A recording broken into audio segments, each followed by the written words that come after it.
Other interesting business news, you have Amazon Prime going to expand in healthcare services. Now, I am, not to brag, but I am part of the 1% of Americans who don't have Amazon Prime. Partially because the big thing that I keep pushing is the free shipping, which I'm an old soul. Part of the mystery of buying something online is you never know when it's going to get there. And again, it's Amazon. You don't need anything on that website. Well, I guess in this case, unless it's a life-saving drug. But in most cases, 99.99% of the time, you don't need anything on Amazon. It's a luxury, or in my case, a book, which I wouldn't die without the books. I'd be sorely disappointed if I didn't have a book to read every day. But nevertheless, it's a luxury.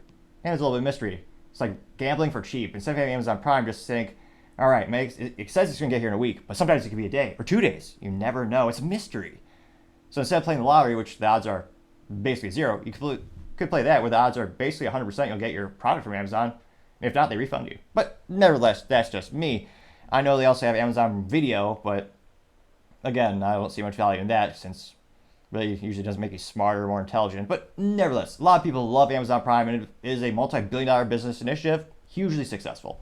Now, they noticed that Amazon Prime announced that, and it's thanks to Business Insider, a representative, or rather a writer, by the name of Tom Carter. And they noted that Amazon announced that Prime subscribers will get $100 off membership of its healthcare services.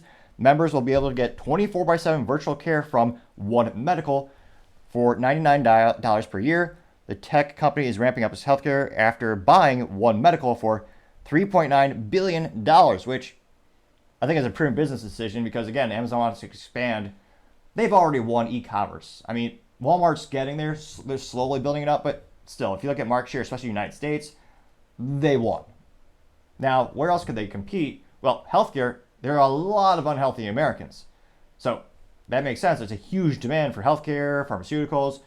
That would be another way to add more value to your Amazon subscriber members, as well as get more money out of them as well. Now, it'll be interesting to see how this rolls out, as, virtual healthcare has exponentially increased thanks to the pandemic. That was a huge revolution in healthcare. And I suspect with the convenience of that being darn near unparalleled, we're going to see that increase throughout our lifetimes as well. And again, they're going to looking to get a ROI out of that $3.9 billion investment. Now, interestingly enough, though, in 2022, Amazon shut down Amazon Care, which was its urgent and primary care provider, with employees telling Insider that the program suffered from a confused approach and lack of consumer demand. So it'll be interesting if they try to rebrand this, because again, that is a different thing in and of itself in terms of urgent care and primary care, because more often than not, that's where you do have brick and mortar, more of a physical infrastructure behind it. And of course, there's a lot of people raising privacy advocates because Amazon's purchasing One Medical.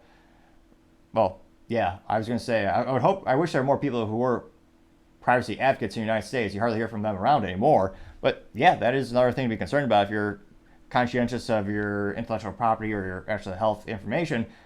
There's going to be darn near nothing Amazon doesn't know about you, especially if you're foolish enough to actually have an Amazon Alexa in your house, always listening, which is how those devices work.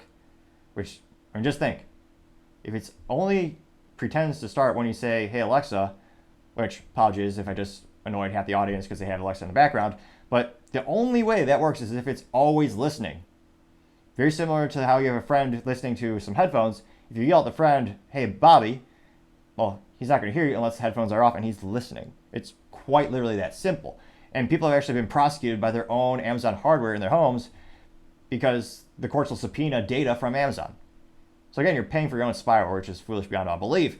And having this added into that, it'll be interesting to see how many people, is there at a point at which Americans start to become more concerned about their privacy, as we've kind of seen this ebb and flow throughout the years where, we'll see a big hubbub, a lot of people get really excited about it, they'll try to push some legislation, they'll probably try to get some neighbors concerned about it, and other times people just don't really care at all, more seemingly, relatively speaking.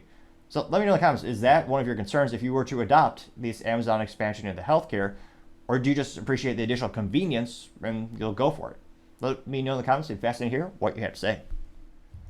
Thank you everyone for taking the time to tune in. Again, trying to get to 4,000 subscribers by the end of November. So if you could click that button, I would greatly appreciate it. Also, any critique, even if it's harsh feedback, is greatly appreciated in the comment section because that's how I help grow and develop and improve the product for everyone. And I hope to make a great show, have everyone have a good time. Also, lastly, don't forget to take time to Tell your family, tell your friends, tell your coworkers, heck, tell your enemies, tell anyone and everyone. Just stay safe, fight the good fight.